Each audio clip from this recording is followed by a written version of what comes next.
Pollen Einstein अपने बेटे को बहुत प्यार करते थे। जैसे जैसे अल्बर्ट बड़ा होने लगा, हरमन और पोलिन को एक नई चिंता सताने लगी। अल्बर्ट कुछ भी बोलता नहीं था, लेकिन चिंता होने के बावजूद हरमन और पोलिन को ये उम्मीद थी कि एक दिन वो जरूर बोलेगा।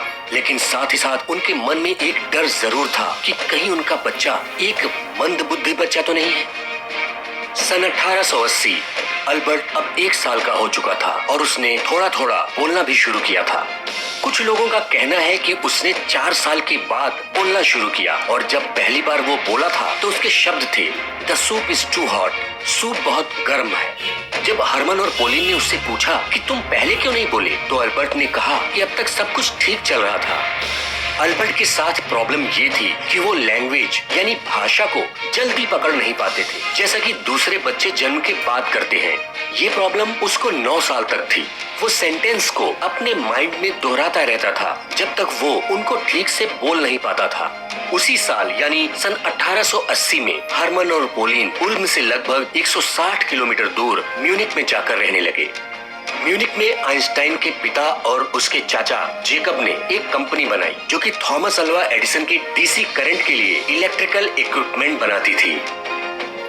आगे की कहानी सन 1881 से सन 1885 के बीच में से होके गुजरेगी।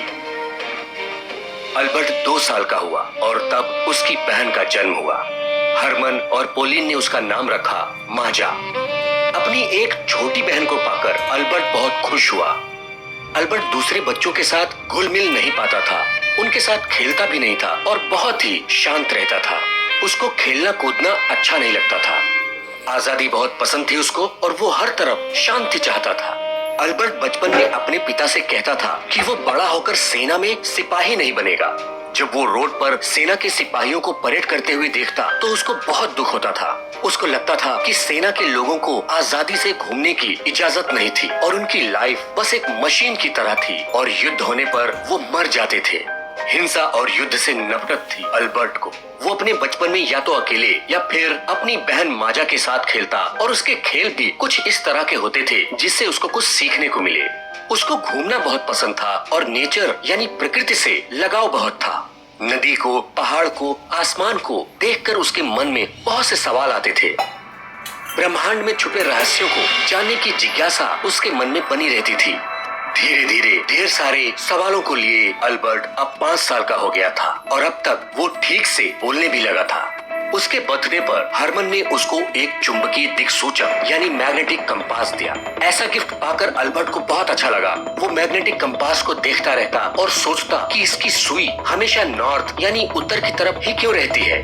उसको लगता था कि उसमें ऐसा कुछ जरूर होगा जो उसकी सुई को हिलाता है, पर वो मुझे दिखता नहीं। इस तरह के और भी सवाल अल्बर्ट के माइंड में आते रहते थे।